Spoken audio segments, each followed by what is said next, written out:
La news du jour, c'est la plus grosse affaire de délit d'initié du Royaume-Uni. Plus d'1,5 million de livres sterling à rembourser. Pour retrouver les coupables, il a fallu une enquête digne d'un feuilleton télé. Avec un couple, son ami, beaucoup de fric et l'amour du risque. Au casting, Christian Littlewood, riche beau gosse, ancien banquier chez Dresner Kleinwort. L'épouse blindée, c'est Angie Littlewood, petite brune, maman de leurs 3 enfants. Et enfin l'ami, Helmi Omar Saïd. Tout commence après l'analyse d'une série de 22 trades sur 8 ans, sur des sociétés qui étaient sur le point de se faire racheter ou de fusionner. Nos 3 comparses ont enchaîné des trades fructueux jusqu'en août 2008. Un dernier trade, facile mais fatal, sur la société Highway Insurance. Résultat, 160 000 livres de bénéf grâce à une flambée de 50% le jour de l'annonce de l'OPA. Et ça, c'est trop beau pour être honnête. La FSA, le flic de la bourse britannique, décide de mener l'enquête. 2 ans d'investigation sur plusieurs continents et un dossier immense, plus grand que la tour Montparnasse.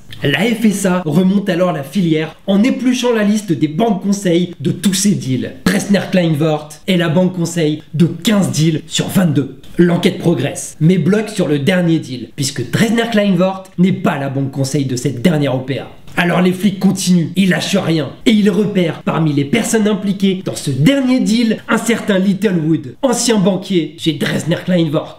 Suspense. Omar et Christian sont de parfaits suspects, mais impossible de faire un lien entre les deux mecs. Pas un virement bancaire, pas un coup de fil. Que dalle. La FSA est tenace. Elle épluche les comptes des 2 mecs et tombe sur des transactions financières cheloues entre Omar et Christian via une chinoise dénommée Xiu Yunlu. La FSA continue l'enquête jusqu'au contrat de mariage des Littlewood. Bingo. Avant de s'appeler Angie Littlewood, la femme de Christian s'appelait Xiu Yunlu, sans être inquiétée. Pendant presque 10 ans, le trio de délinquants financiers a réussi à faire de très gros délits d'initiés pour un total de trade de 5,5 millions de livres et 51 deals d'OPA ou de fusion. 51. Février 2011, les peines tombent. Christian purge actuellement une peine de 40 mois de prison. Omar a pris 2 ans et Angie, maman de 3 enfants, a pris 1 an avec sursis. Août 2012, les amendes tombent. Les mariés doivent chacun raquer à la FSA un chèque de 767 000 livres chacun. Et l'ami Omar, 640 000 livres, tout seul.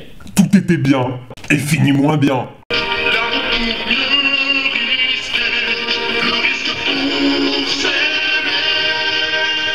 Ha ha ha ha!